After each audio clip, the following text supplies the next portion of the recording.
profesional untuk nusa bangsa, menjunjung tinggi etika profesi, integritas diri. Dengan tekad kita bisa mandiri dan berdedikasi. IKPI mampu selalu di hati, IKPI yang sehati. IKPI asosiasi kelas dunia, siap membangun bangsa. Dengan berasas dan nilai Pancasila, falsafah negara, bersatu padu bekerja sama, mengabdikan karya baktinya demi pembangunan yang merata di seluruh Indonesia. IKPI mampu selalu di hati, IKPI yang sehati. IKPI asosiasi kelas dunia, siap membangun bangsa. Dengan berasaskan nilai Pancasila, falsafah negara, bersatu padu bekerja sama, mengabdikan karya baktinya demi pembangunan yang merata di seluruh Indonesia. IKPI jaya selamanya.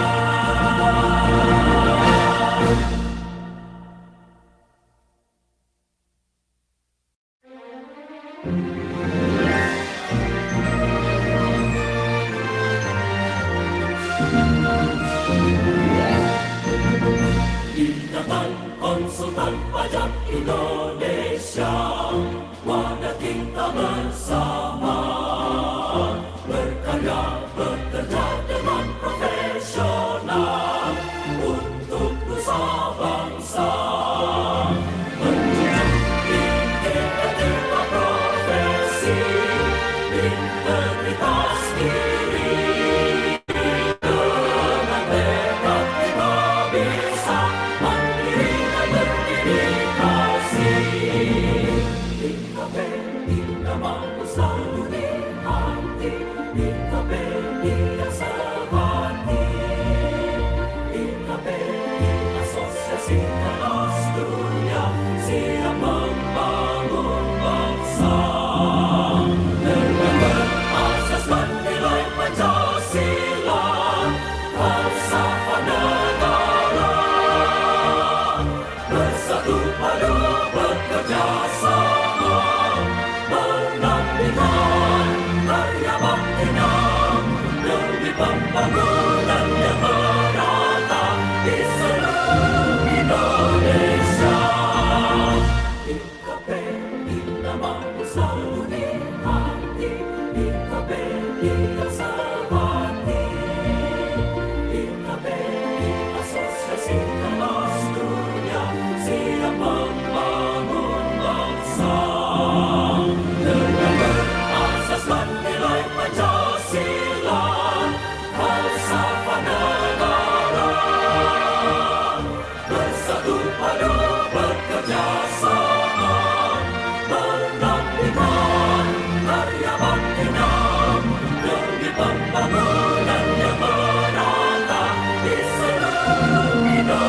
Apa kabar teman-teman sekalian dan selamat pagi sahabat semua yang bergabung dalam acara di hari Sabtu pagi ini, 10 April 2021.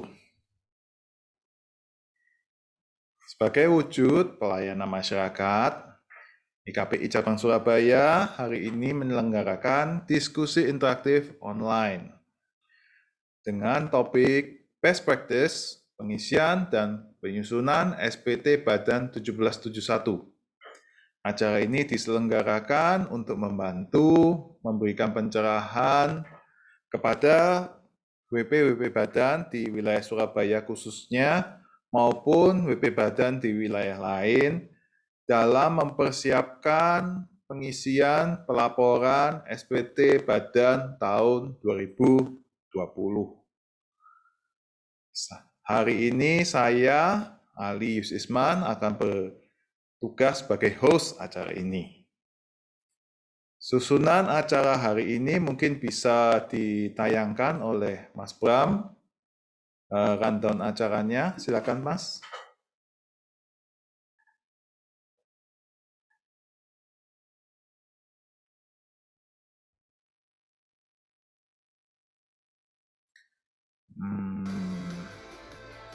Oke, sebentar.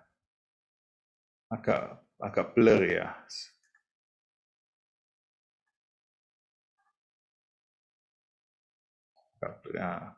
Oke, hari ini acara akan dimulai tepat jam 9, sekarang sudah pukul 9.04, kita sudah mulai untuk pembukaan, kemudian kita akan menyanyikan lagu Indonesia Raya, dan kemudian berdoa bersama. Jam 9:10 akan dilanjutkan dengan keynote speech oleh Ketua Cabang IKPI Surabaya, Ibu M. Zeti Arina. Kemudian jam 9.20 dilanjutkan perkenalan IKPI Surabaya dan profesi konsultan pajak yang akan dibawakan oleh Bapak Yuliwantono Wirawan selaku pengurus seksi keanggotaan. Dan 9.30 akan dilanjutkan dengan pemaparan materi umum terkait dengan SPT 1771 oleh Bapak Indra Prayitno. Pemaparannya akan berlangsung 30 menit, kemudian pada jam 10 kita akan mulai membagi ruangan menjadi 3 breakout rooms, yaitu room 1 untuk WP Badan UMKM, room 2 untuk WP Badan Pembukuan, dan room 3 untuk WP Badan BPH Final Usaha Tertentu. Nanti Bapak Ibu pada jam 10 bisa memilih mau masuk ke room 1, room 2, atau room 3, sesuai dengan perusahaan Bapak Ibu. Atau kalau misalnya sudah join room 1, mau pindah ke room 2 juga bisa nanti. Tinggal klik breakout rooms, pilih join room yang lain. Nanti akan ada petunjuk selanjutnya. Oke, mungkin kita untuk penjelasan acara, saya rasa cukup sampai di sini. Mungkin kita bisa lanjutkan sekarang ke menyanyikan lagu Indonesia Raya bersama-sama. Mari kita ambil sikap yang sempurna, kita berdiri sebagai wujud hormat kita kepada lagu kebangsaan dan bendera merah putih.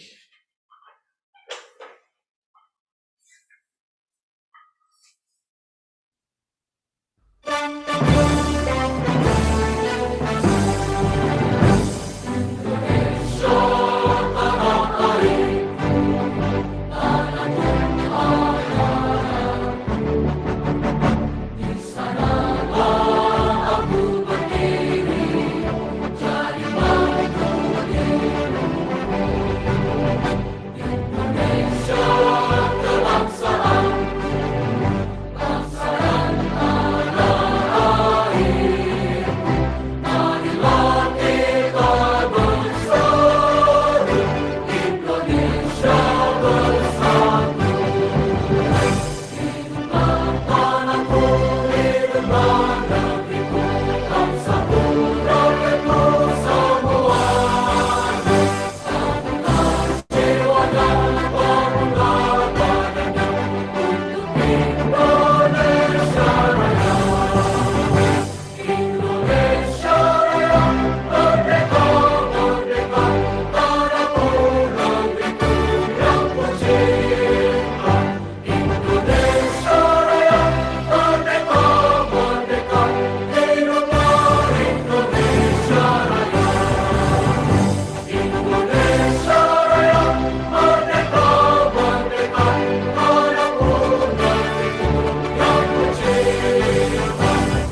Oke, terima kasih. Kita bisa duduk kembali.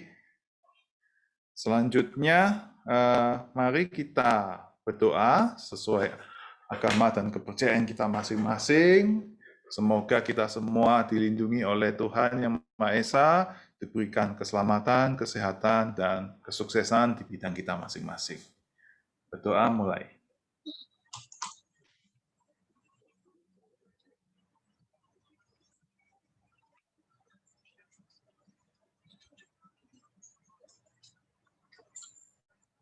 Ya, selesai.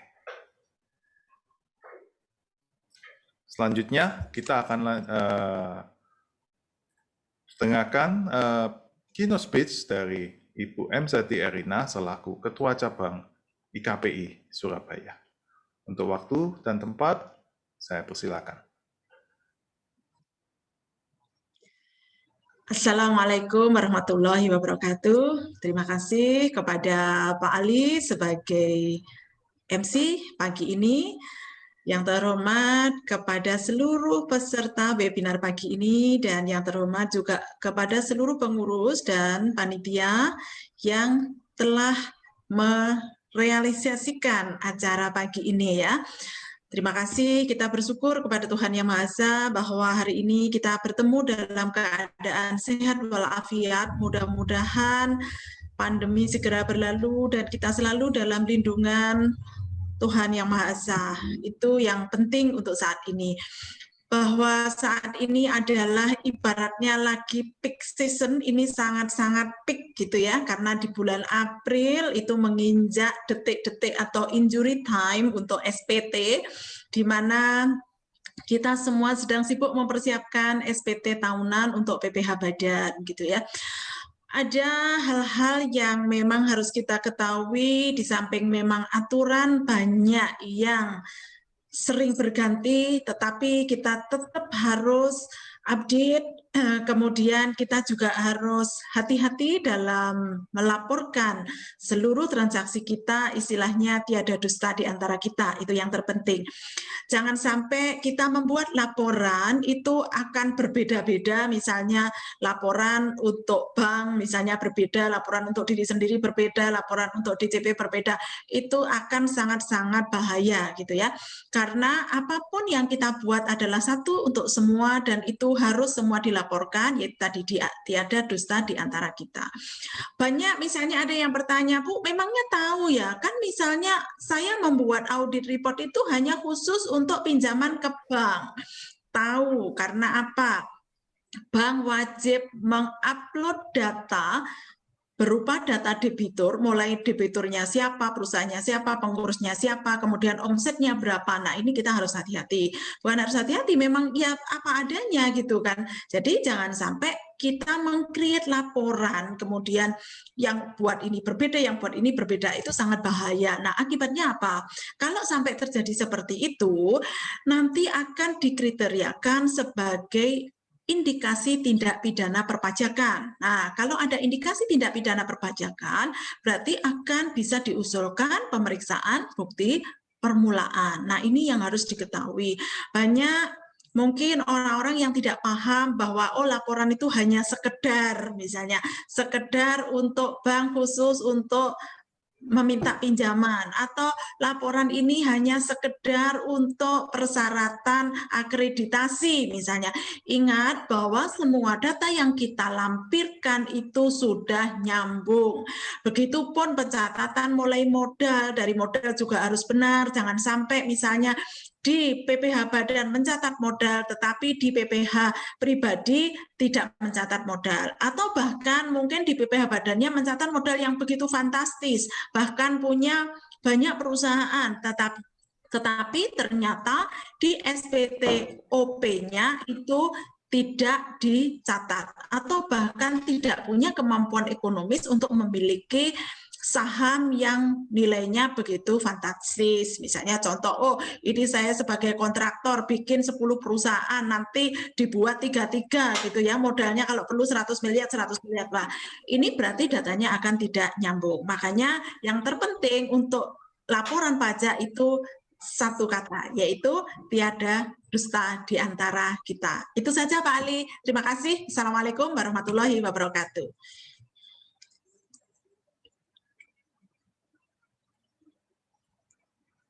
Terima kasih kepada Ibu Siti Arina atas sambutan dan keynote speech-nya.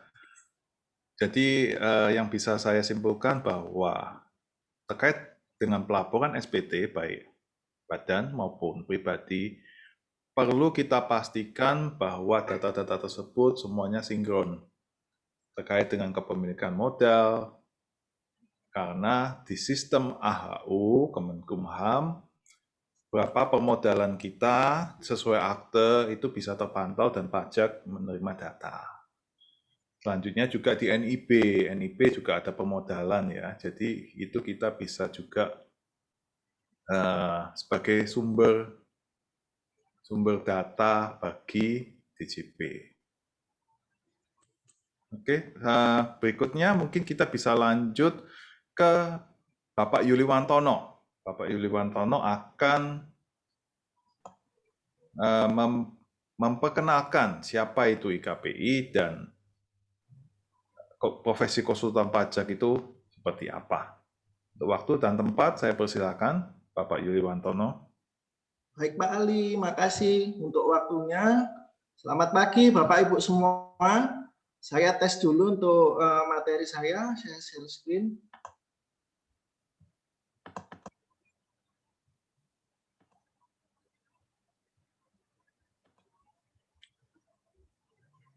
Suara saya jelas Pak Ali? Jelas Pak, silakan. Materinya sudah nampak ya di screen-nya ya? Sudah. Oke. Baik, selamat pagi lagi Bapak Ibu, salam sehat semuanya. Kalau bisa tolong screen-nya dinyalain semua, mukanya enggak kelihatan ini, masih pagi harus semangat semua nih. Bu Ketua kita sudah senyum-senyum itu. Baik, saya dapat tugas untuk mengenalkan tentang siapakah IKPI itu. Nah, di sini ada dalam headline-nya sudah tertulis cara aman pilih konsultan. Tadi Ibu Ketua sudah menceritakan saat ini kita lagi peak season. Tentunya saat peak season ini masih banyak aturan yang keluar, juga update-update dalam peraturan perpajakan yang banyak sekali. Nah, untuk amannya Bapak Ibu dapat memilih konsultan untuk membantu dalam proses pelaksanaan kewajiban perpajakannya. Nah, salah satu organisasi tertua yang ada dan beranggotakan konsultan yang terdaftar adalah IKPI, Bapak Ibu. Cara aman pilih konsultan, Bapak Ibu pertama harus memastikan bahwa konsultan pajak Anda itu terdaftar di SIKOP. Apa itu SIKOP? Sistem Informasi Konsultan Pajak, di mana di sana memuat database tentang seluruh konsultan yang ada di Indonesia dan tentunya terdaftar di DJP Pusat. Lalu saya beralih, siapa yang bisa disebut sebagai konsultan pajak? Yang dimaksud konsultan pajak adalah setiap orang yang dalam lingkungan pekerjaannya secara bebas memberikan jasa konsultasi kepada wajib pajak, tentunya Bapak Ibu semua, dalam melaksanakan hak dan memenuhi kewajiban perpajakannya sesuai dengan ketentuan peraturan perundangan perpajakan. Hal ini dijelaskan dalam pasal 35 Undang-Undang Ketentuan Umum Perpajakan. Untuk dapat berpraktik sebagai konsultan pajak, seorang konsultan pajak yang telah memenuhi persyaratan harus mempunyai izin praktik yang diterbitkan oleh Direktur Jenderal Pajak. Nah, inilah yang disebut sebagai konsultan pajak terdaftar, Bapak Ibu. Jadi tentunya banyak yang di luar sana mengaku saya bisa, saya ahli dalam bidang pajak. Tapi pastikan dulu Bapak Ibu bahwa konsultan yang akan Bapak Ibu pakai terdaftar di dalam SIKOP ataupun mempunyai izin praktik. Lalu apa kualifikasi seorang konsultan pajak? Tentunya warga negara Indonesia, bertempat tinggal di Indonesia, tidak terikat dengan pekerjaan atau jabatan pada BUMN, memiliki NPWP, nah menjadi anggota pada satu asosiasi konsultan pajak yang terdaftar di Direktorat Jenderal Pajak. Kebetulan IKPI adalah organisasi tertua dan tentunya memiliki anggota yang paling banyak saat ini. Lalu syarat berikutnya telah menempuh ujian sertifikasi konsultan pajak dan memiliki izin praktik. Selanjutnya terdapat hak dan kewajiban konsultan pajak. Konsultan pajak memberikan konsultasi di bidang perpajakan sesuai dengan batasan tingkat keahliannya. Apa yang dimaksud dengan batasan tingkat keahliannya? Jadi konsultan pajak itu ada 3 untuk batasan tingkat keahlian Bapak Ibu. Ada A, B, dan C. Di mana izin praktik tingkat A, dia hanya dapat menangani wajib pajak orang pribadi dalam negeri. Jadi sebelum Bapak Ibu menggunakan konsultan pajak, boleh tanya nih, Bapak, izinnya di tingkat praktik apa? Jangan-jangan misalnya kasus Bapak Ibu adalah pemeriksaan badan. Lalu Bapak Ibu menggunakan konsultan yang izin praktiknya tingkat A.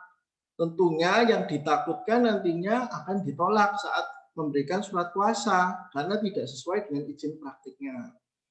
Lalu selanjutnya izin praktik tingkat B. Konsultan ini dapat menangani wajib pajak orang pribadi dan badan dalam negeri. Selanjutnya, yang terakhir yang merupakan top grade adalah izin praktik tingkat C, di mana wajib pajak orang pribadi dan badan dalam negeri ditambah bentuk usaha tetap, PMA, dan wajib pajak berdomisili di negara yang mempunyai tax treaty dengan Indonesia. Lalu gimana cara mengecek status konsultan pajak Anda? Seperti saya jelaskan tadi, konsultan pajak itu orang yang memberikan jasa konsultasi perpajakan kepada wajib pajak. Cara ceknya, apakah konsultan pajak Bapak Ibu, lalu izin praktiknya tingkat apa? Bapak Ibu dapat login ke website konsultanpajak.go.id dengan memasukkan nama atau NPWP konsultan sebagai kata kunci di menu pencarian. Atau yang paling mudah dapat menghubungi KPP. Tapi biasanya ini jarang dilakukan. Karena ya lebih baik mencari sendiri kira-kira siapa yang cocok, kira-kira konsultan ini cocok enggak, domisilinya di tempat saya atau enggak. Nah, kalau konsultan pajak yang resmi biasanya itu mempunyai kartu Bapak Ibu. Bapak Ibu boleh minta kartunya, misal untuk perkenalan sebelum konsultan tersebut membuat proposal dan sebagainya. Anda terdaftar atau tidak, tingkatannya apa? Untuk tingkatannya dapat dilihat di bagian pojok kanan atas, sertifikatnya seperti saya jelaskan tadi, izin praktik konsultan tersebut tingkat apa. Nah, seperti ini Bapak Ibu cara mencarinya. Saat Bapak Ibu login ke Sikop, cari aja berdasarkan nama. Misal nama saya Yuli Wantono, statusnya masih aktif, berarti masih menjalankan praktik perpajakan. Nah, ada nomor CAP dan nomor KIP di sana. Nanti saat Bapak Ibu klik tempat konsultasi, dia akan muncul alamatnya. Bahkan ada Google-nya, ada Google Map-nya. Selanjutnya DJP pun mengimbau agar wajib pajak memastikan penyedia jasa pengisian SPT-nya itu sesuai. Dalam hal ini kan ada kuasa, semisal konsultan. Jika kita lihat poin 4, jika wajib pajak menggunakan jasa pengisian SPT untuk mengisi sekaligus menandatangani SPT, maka wajib pajak harus memastikan bahwa pemberian kuasa kepada penyedia jasa memenuhi ketentuan sebagai berikut. Nah, itu Bapak Ibu dapat baca sendiri ketentuannya apa aja. Demikian kiranya Pak Ali dari saya.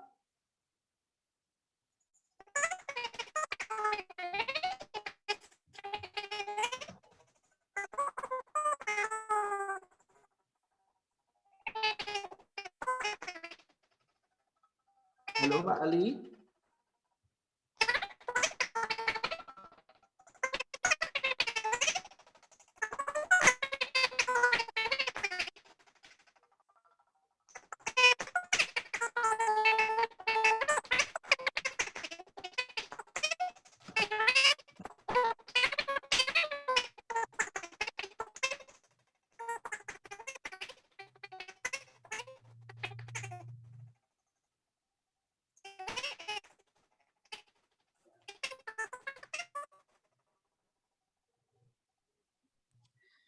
Halo Ali, suaranya nggak Pak Ali jelas. kayaknya koneksinya terganggu itu. Iya. Diulangi Pak Ali.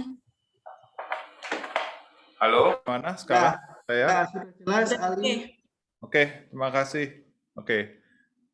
Mohon maaf tadi ada gangguan teknis. Jadi terima kasih Pak Yuliwantono atas pemaparannya terkait dengan profesi konsultan pajak maupun IKPI ya. Jadi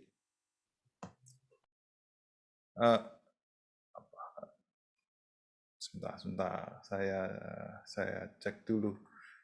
Karena tentunya Bapak Ibu perlu memastikan bahwa jika Bapak Ibu ingin memenuhi kewajiban perpajakan dan memerlukan jasa dari penyedia jasa perpajakan, harap pastikan penyedia jasanya memang berkompeten dan memiliki izin praktek. Karena ini sangat terkait dengan keamanan dan resiko pelaporan Bapak Ibu semua. Tentunya kalau menggunakan konsultan pajak yang berizin praktek, bukannya pasti bebas risiko ya, tetapi kami kan diawasi oleh asosiasi dan DJP. Kami akan berusaha menyediakan jasa sebaik mungkin dan jika ada problem pun ada saluran-saluran untuk pengaduan. Jadi jika Bapak Ibu menggunakan penyedia jasa yang tidak berafiliasi dan tidak berizin praktek, jika terjadi sesuatu tentunya kan tidak bisa meminta pertanggungjawaban. Mungkin seperti itu yang bisa saya simpulkan dari pemaparan Pak Yuliwantono. Terima kasih. Oke, selanjutnya mungkin kita bisa masuk ke pemaparan umum. Jadi materi utama tetapi bagian awal sebelum breakout rooms. Sebelumnya saya akan perkenalkan dulu ke semua narasumber hari ini. Oke, acara hari ini adalah diskusi interaktif online sesi 2 dan pelaporan SPT tahunan Badan 1771.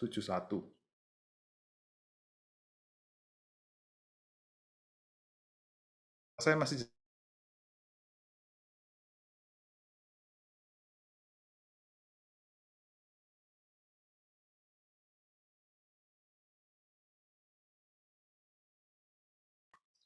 Halo, mohon maaf, Zoom saya barusan. Halo, selamat, mohon maaf, Zoom saya kayaknya barusan putus. Saya lanjutkan.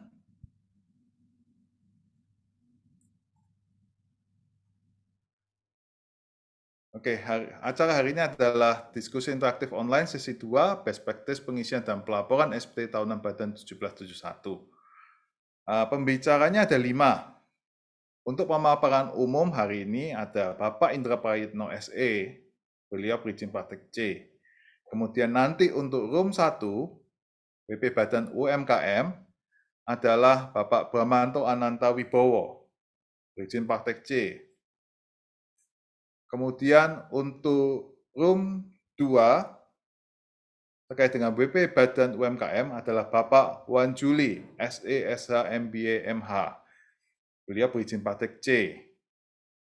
Dan untuk room 3 nanti akan dibawakan oleh Ibu Go Stefani Amalia, SE, izin praktek B, dan Bapak Yosef Yulianto, SE, SH, izin praktek C. Untuk sesi pertama ini, kita akan mulai dulu dengan pemaparan umum SPT Badan 1771, maka saya akan perkenalkan Bapak Indra Prayitno. Beliau saat ini berusia 44 tahun, lulusan S1 Akuntansi Universitas Airlangga Surabaya, lulus ujian praktek tingkat C tahun 2015, dan saat ini bertindak sebagai Direktur firma HLP Consultant Surabaya dari tahun 2008. Jadi Pak Indra ini pengalamannya sudah cukup lama ya, cukup senior. Oke. Sekarang mari kita lanjutkan kepada Pak Indra untuk waktu dan tempat. Saya persilahkan. Baik, Pak Oli. Terima kasih atas kesempatan yang diberikan. Bismillahirrahmanirrahim. Saya akan coba dulu tes share screen-nya.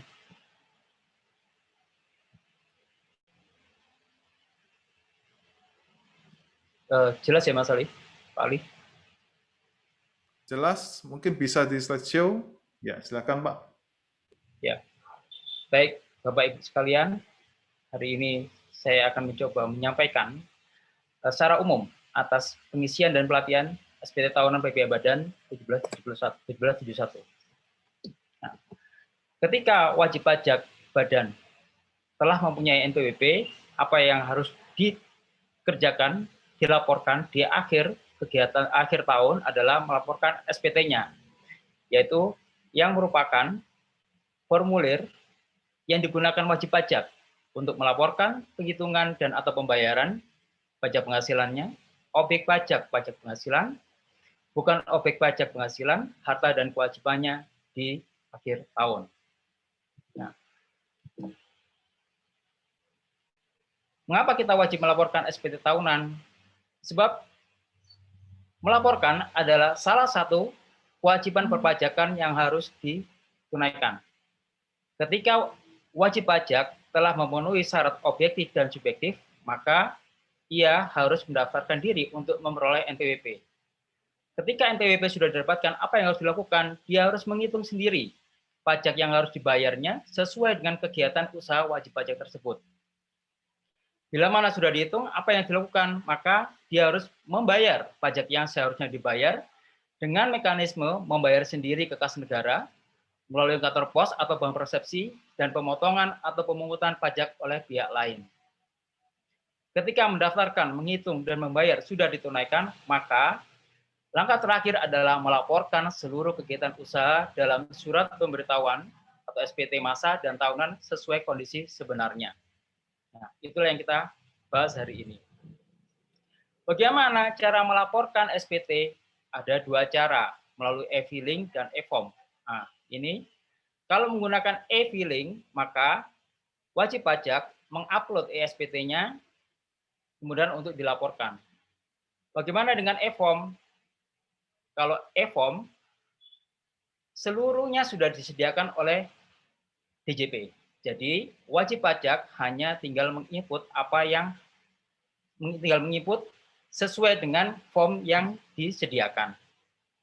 Jadi semakin lama pelayanan DJP semakin memudahkan wajib pajaknya. Ya. Ini adalah tampilannya. Saat ini wajib pajak bisa melaporkan SPT tahunannya melalui mobile phone, handphone, dan juga melalui PC atau notebook.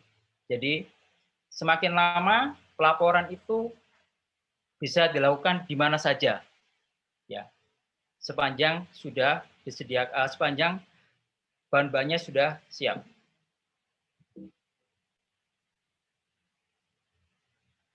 Tiga hal penting yang harus dipersiapkan ketika melaporkan SPT, NPWP, e-fin, dan akun DJP online. Itu adalah hal yang perlu dipersiapkan oleh wajib pajak ketika melaporkan SPT-nya. Sebab saat ini pelaporan SPT tidak bisa lagi dilakukan secara manual. Kebanyakan sekarang sudah dilakukan secara online. Bagaimana mengaktifkan akun DJP online? Jadi, KPP mengirim e-fin ke wajib pajaknya. Mengirim e-fin ke wajib pajak. Ketika wajib pajak memperoleh e-fin-nya, maka dia akan mengaktifkan ke KPP di tempat dia terdaftar. Ya, proses aktivasi e-fin ini adalah 1 hari kerja. Dahulu, wajib pajak harus datang sendiri ke KPP untuk meminta aktivasi e-fin tersebut. Tetapi, seiring dengan adanya pandemi ini, maka proses aktivasi e-fin bisa dilakukan secara online. Jadi, tinggal masuk ke websitenya DJP Online dan ikuti petunjuk sesuai dengan yang ada di dalam website tersebut. Ketika sudah aktif e-fin-nya, maka bisa digunakan mendaftarkan. Single login, link aktivasi akan dikirimkan secara email, jadi pastikan bahwa email wajib pajak senantiasa aktif. Ya, kalau sudah dikirimkan link aktivasinya, maka wajib pajak bisa melakukan e-filing. Ya. Ketika e-filing sudah didapatkan, maka wajib pajak bisa menggunakan layanan e-filing pada menu lapor, di mana di layanan tersebut wajib pajak tinggal membuat SPT-nya, melaporkan SPT-nya.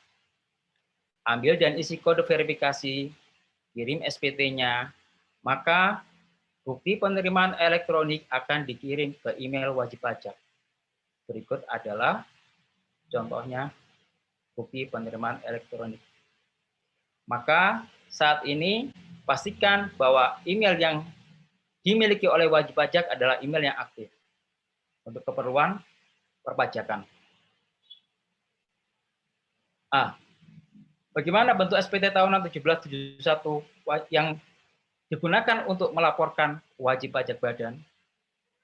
Kita masuk terlebih dahulu di lampiran 1, yaitu penghitungan penghasilan neto fiskal.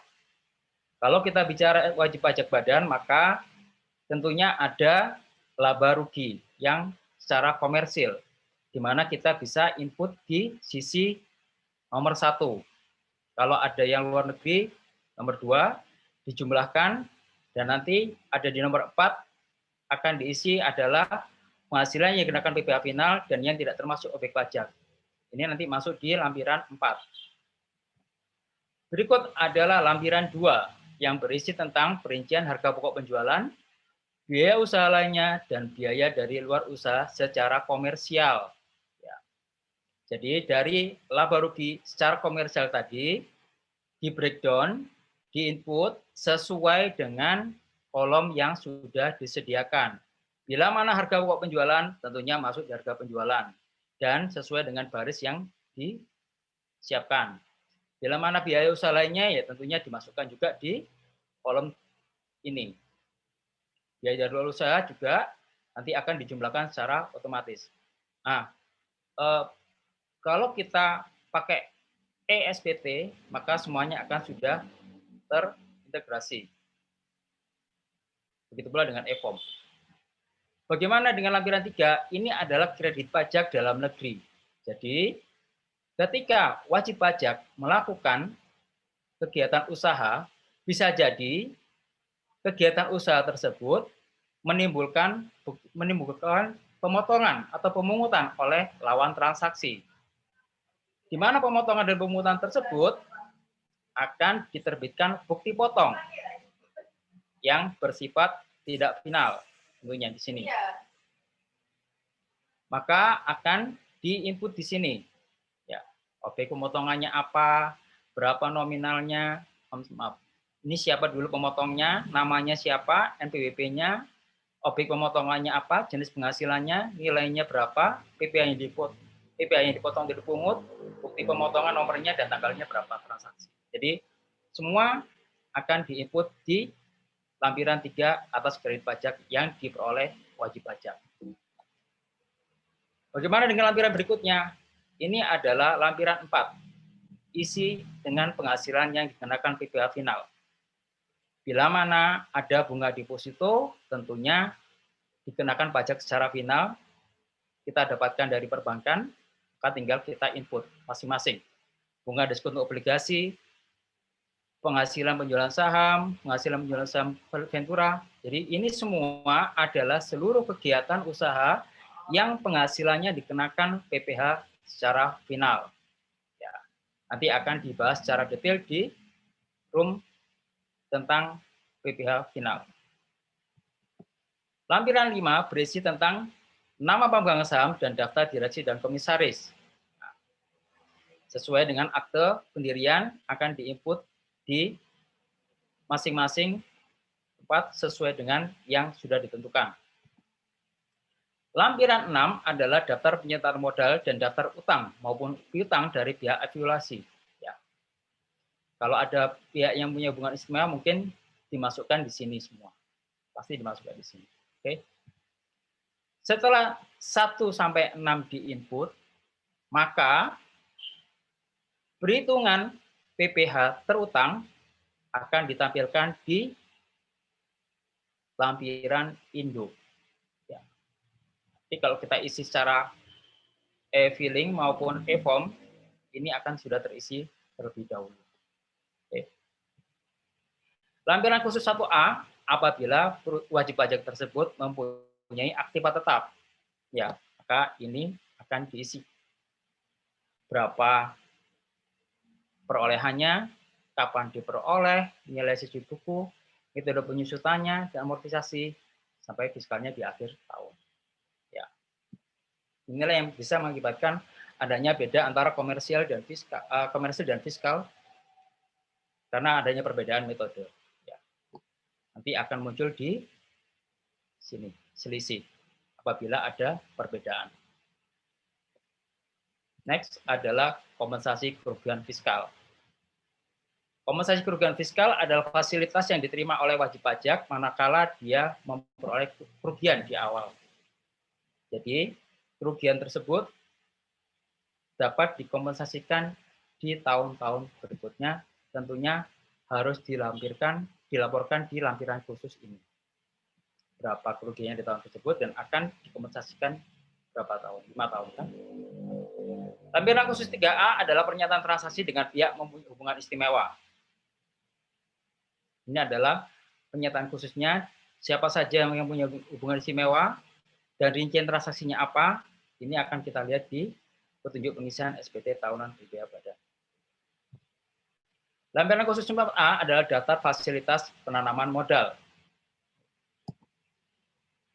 Bila mana ada memanfaatkan fasilitas penanaman modal, maka lampiran inilah yang digunakan. Next adalah daftar cabang perusahaan. Bila mana perusahaan wajib pajak badan mempunyai cabang lebih dari 1, maka ini adalah tempat untuk melaporkannya. Yang perlu diingat, ketika wajib pajak tersebut mempunyai peredaran bruto lebih dari 50 M dan ternyata punya transaksi afiliasi, maka wajib pajak tersebut wajib melakukan penambahan pembukuan berupa wajib transfer pricing documentation. Ya. Ini, apabila lebih dari 50 M dan ada transaksi afiliasi, maka wajib DP-Doc.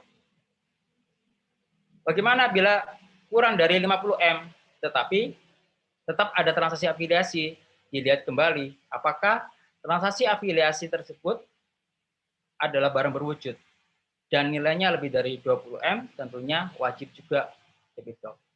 Oh, ternyata bukan transaksi barang berwujud. Bagaimana?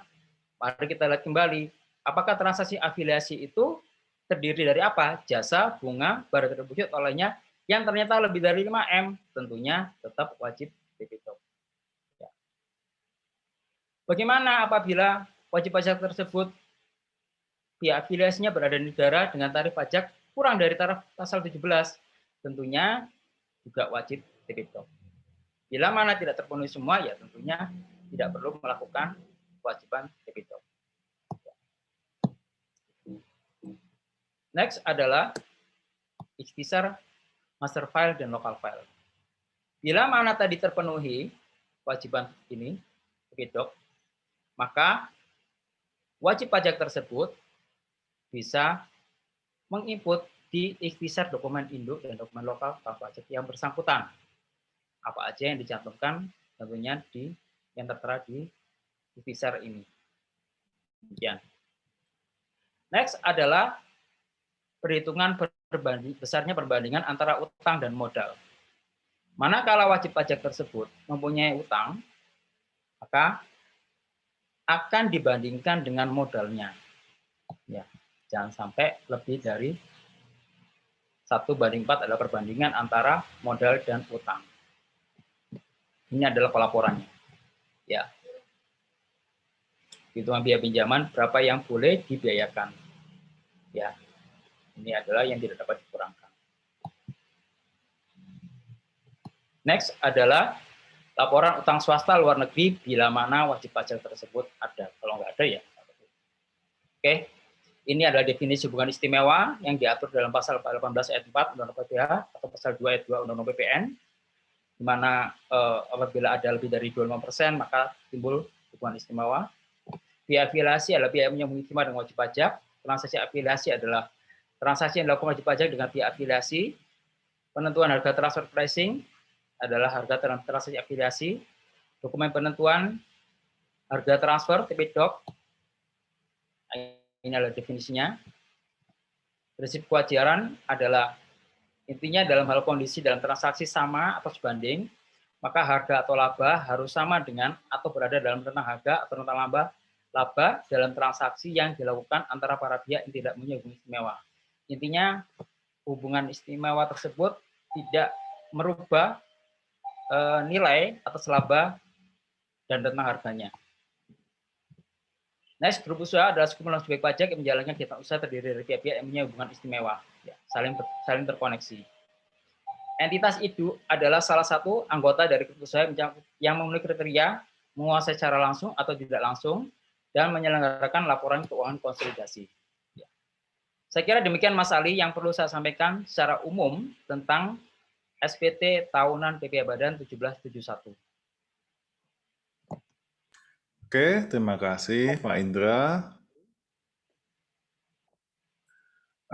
Untuk waktu sebetulnya masih ada ya sebelum kita masuk ke breakout room. Mungkin dari peserta ada yang ingin mengajukan pertanyaan secara langsung kepada Pak Indra. Silakan raise hand, kita akan beri kesempatan. Sebelumnya mungkin kita bisa foto bersama dulu ya. Bentar. Tadi coba dengan semua narasumber dulu. Semua narasumber saya akan add dulu. Semua narasumber saya akan add dulu sebagai dokumentasi. Bentar. Saya remove saya.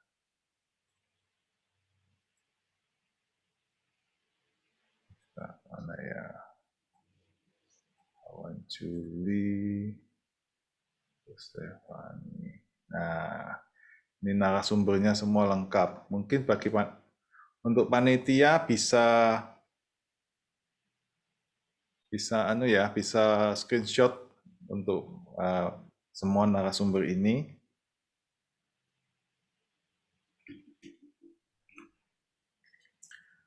Oke. Berikutnya sekarang kita foto bersama dengan ada pertanyaan, mungkin kita jawab pertanyaan dulu.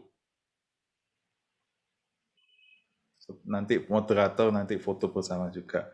Ini ada Bapak Iman Budiman. Oke, silakan Bapak. Saya spotlight, silakan Bapak, silakan untuk mengajukan pertanyaannya. Saya Iman dari Bandung, Pak. Mau bertanya, Pak. Mungkin pertanyaan saya lebih ke teknis mungkin, Pak ya. Pertama, pertanyaan saya, kalau misalnya untuk perhitungan PPh pasal 25, Pak, di mana misalnya si perusahaan tersebut sudah banyak pendapatan yang di luar usahanya gitu. Itu kan perhitungan PPh 25 itu kan berhitungnya itu dari pajak terutang dibagi 12, Pak ya. Tapi kalau ada pendapatan lain-lain yang sehingga sangat mempengaruhi labanya itu karena pendapatan lain-lain yang di luar usaha, nah itu apakah itu bisa diabaikan atau gimana gitu, Pak? Mungkin itu sih Pak pertanyaannya. Baik Pak Iman, terima kasih atas pertanyaannya. Jadi Pak Iman, untuk PPh pasal 25, manakala untuk penghasilan lain-lain di formulir induk, itu tentunya ada juga perhitungan tersendiri. Jadi ketika pendapatan lain-lain tersebut tidak bisa diperhitungkan secara kontinu, maka bisa digunakan perhitungan tersendiri, di mana Pak Iman bisa tidak memperhitungkan penghasilan lain-lain tersebut. Jadi yang diperhitungkan hanya penghasilan yang secara konsisten diterima. Gitu Pak Iman. Atau mungkin Mas Ali ada yang perlu ditambahkan? Saya kira demikian. Oke, jadi kalau dari saya mungkin kalau SPT Induk ya Pak, SPT Induk Badan di halaman kedua. Halaman kedua itu kan ada perhitungan PPh pasal 25 untuk tahun berikut. Nah, jika Bapak banyak penghasilan luar usaha atau penghasilan tidak rutin lah, istilahnya penghasilan tidak rutin. Nah, penghasilan tidak rutin itu tidak perlu diinput di halaman 2 tersebut. Jadi cukup penghasilan dari usaha pokok dan penghasilan luar usaha yang rutin. Jadi misalnya profit tahun tersebut 1M, tetapi ada 200 juta keuntungan penjualan aset, karena mungkin jual mesin atau apa. Nah, berarti kan 200 juta ini tahun depannya kan nggak terima, Pak. Ya, betul. Jadi untuk perhitungan di halaman 2 itu cukup 1M dikurangi 200, baru dihitung ke bawah. Kalau tips dari saya seperti itu sih, Pak. Oh, berarti diabaikan saja Pak ya untuk yang lain-lain yang Ya, di tapi luar. yang penting ada dasarnya ya Pak, karena KPP kan tentunya akan menanyakan kenapa kok ini tidak diperhitungkan. Oh, gitu. Kalau hal seperti itu ada aturannya, maksudnya ada Pak. MK-nya atau segala macamnya bahwa yang di luar usaha itu tidak perlu diperhitungkan gitu Pak, ada Pak? Kalau boleh tahu Pak. Ada, namanya Cap DJP 537 PJ 2000. Nomor 537 tahun 2000. Itu ada. 537 tahun 2000 ya? Ya, dan masih berlaku sampai sekarang. Masih berlaku. Oke. Baik Pak, penjelasannya cukup jelas Pak. Terima kasih. Selamat siang Pak. Masih. Mungkin ada penanya lain untuk Pak Indra sebelum kita masuk topik spesifik ya. Topik spesifik nanti jam 10 kita bahas di room. Nah, ini ada Pak Indra, ada pertanyaan satu dari Bapak Edi Kurniawan. Mau tanya, untuk WP Badan Perusahaan Pelayaran. Oh pelayaran. Oh pelayaran nanti ya, di room 3 ya. Jangan di sini dulu. Kalau pelayaran jangan dulu. Oke, sudah 9.50, mungkin kita bisa lanjutkan saja. Sementara Pak Indra, terima kasih atas pemaparannya. Kita akan lanjutkan dulu dengan foto bersama moderator dulu. Sebentar, saya kumpulkan semua moderatornya ya. Bu Seti, Bu Endah, dan Bu Ika. Sorry. Salah. Bu Ika. Nah, oke. Mungkin panitia bisa screenshot untuk moderator ini. Jadi akan saya perkenalkan moderator untuk breakout room hari ini. Untuk room 1 terkait dengan topik PPh UMKM akan dipandu oleh Ibu Endah Mirasanti yang pakai scarf merah ini. Ibu Endah Mirasanti ini dari kantornya di Bali ya, domisilinya di Bali. Beliau saat ini sebagai Sekretaris 1 IKPI Cabang Surabaya. Kemarin juga hari Selasa, keempat konsultan pajak yang lagi ditayangkan di sini sempat IG Live untuk mempromosikan acara hari ini juga, dan sekalian menghimbau kepada masyarakat untuk menyampaikan SPT tepat waktu dengan benar. Nah, kemudian untuk room 2, untuk WP Badan Pembukuan, nanti akan dibawakan oleh Ibu Ika Francisca. Ibu Ika mungkin bisa say hi. Nah, Ibu Ika Francisca ini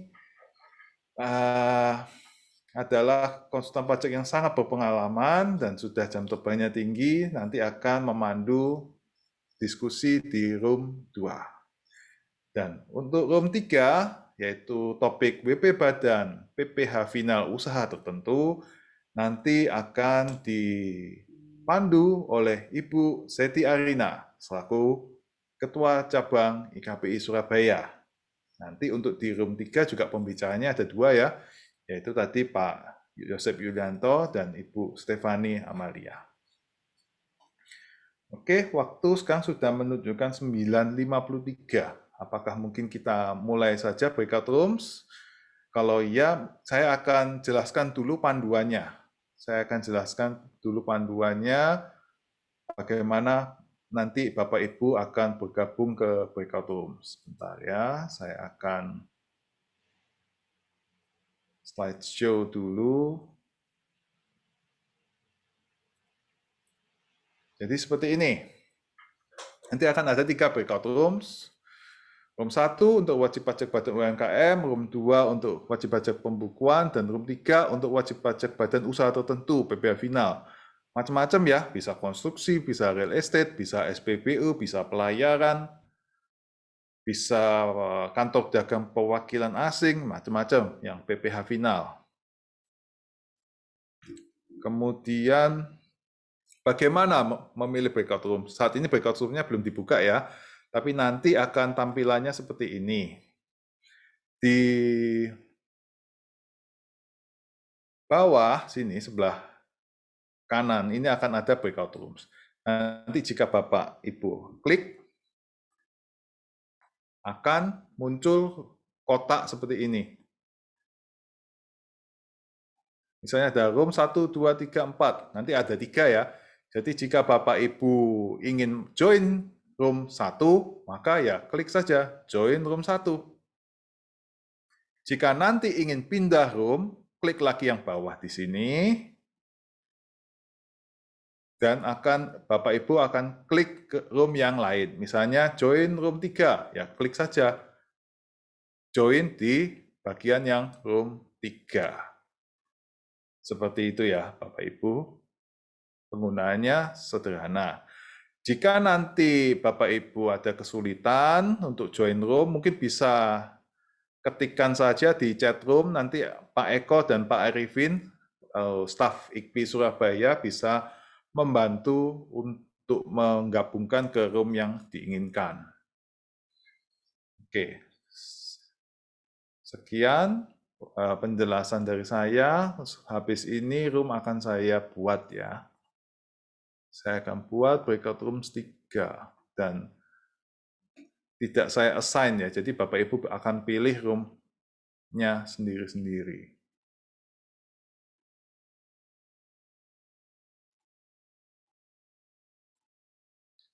Oke, room sudah saya buka.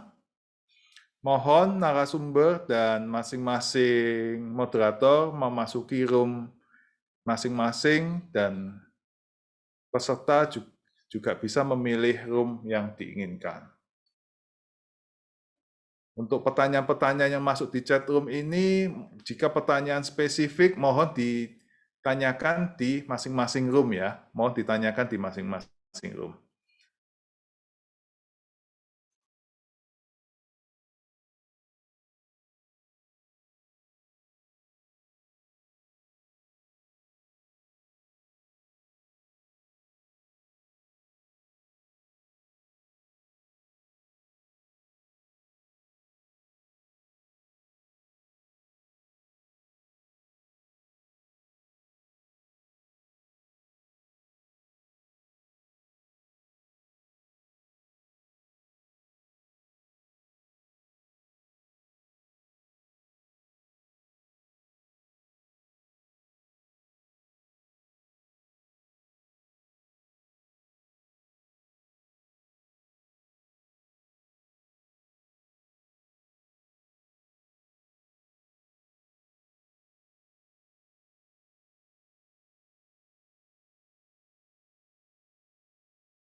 Untuk semua breakout room sudah ditutup, waktu sudah menunjukkan 11.48.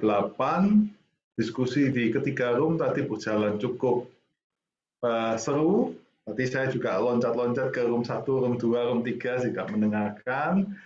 Diskusinya seru. Mungkin para narasumber bisa share materinya di chat room sekarang.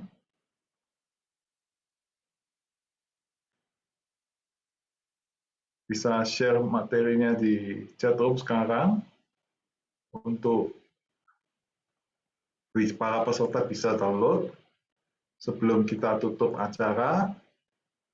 Sebelumnya tentu mohon bantuan panitia Bu Natalia untuk melakukan foto bersama untuk seluruh peserta.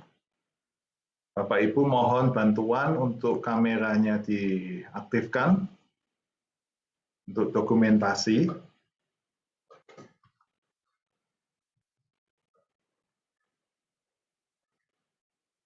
Oke. Untuk materi sebentar ya, habis ini masing-masing narasumber akan mengupload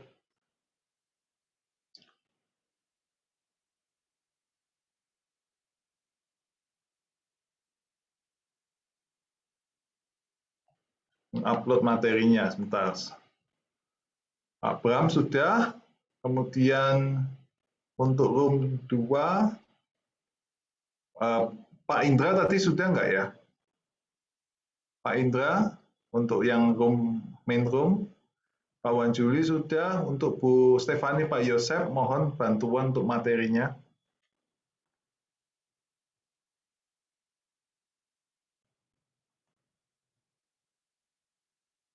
Ali, tadi saya sudah share di chat room. Apa mungkin kelihatan, Pak? Karena tuh tadi saya share. Sebentar, saya cek ya. Oh, Pak Yosef di atas mungkin ya. Mungkin Ya, bisa, saya lihatkan jamnya sebentar ya. mungkin yang barusan join, mungkin kan nggak bisa lihat chat room yang atas-atas. Mungkin Bapak bisa ulang. Oke, sebentar ya. Berarti room 1, room 2 sudah ya, bisa di-download. Untuk room 3, ditunggu. Sambil jalan, mungkin kita bisa... Pak Indra belum, Pak Indra. Pak Indra juga minta tolong. Di chat room itu ada tulisan file, bisa diklik, kemudian di-upload.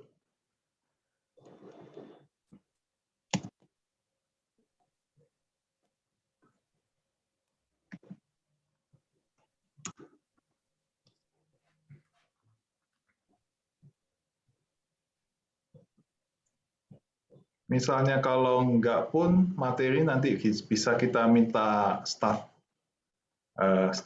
kami, Pak Eko, untuk meng-email ke alamat registrasi Bapak Ibu sekalian.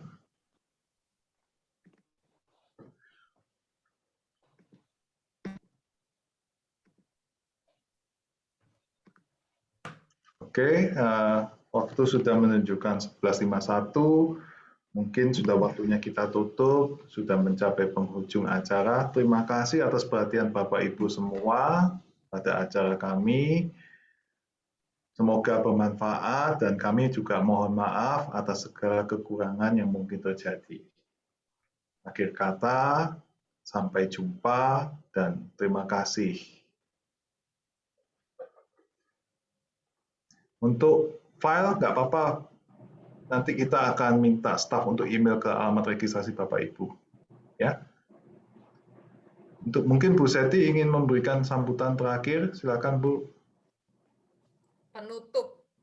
Ya, penutup. Menyambut. Ya, betul, penutup. Sudah cukup sebenarnya, jadi hari ini cukup meriah acara diskusinya ya, dan mudah-mudahan kita bisa menampilkan mungkin webinar-webinar selanjutnya pada masyarakat umum berkualitas lagi. Nah, ini bagian dari CSR kita kepada masyarakat dan mudah-mudahan apa yang kita sharingkan ini menjadi bermanfaat. Itu saja. Terima kasih kepada semua peserta. Terima kasih. Ada permintaan untuk topik PPN, Bu. Ada permintaan topik PPN dari peserta. Nah, saya tadi sempat ngomong. Silakan. Oke lah, nanti kita bisa atur untuk masyarakat umum mungkin setelah Lebaran aja ya Bu ya. kita coba atur waktu. Ya, karena ini masih hektik semua. Bulan April. Oke, kalau gitu terima kasih Bapak Ibu sekalian atas perhatian selama hampir 3 jam ini. Semoga apa yang kita diskusikan dan sharing di acara hari ini bisa bermanfaat bagi Bapak Ibu sekalian. Oke, terima kasih. Sampai jumpa. Bye.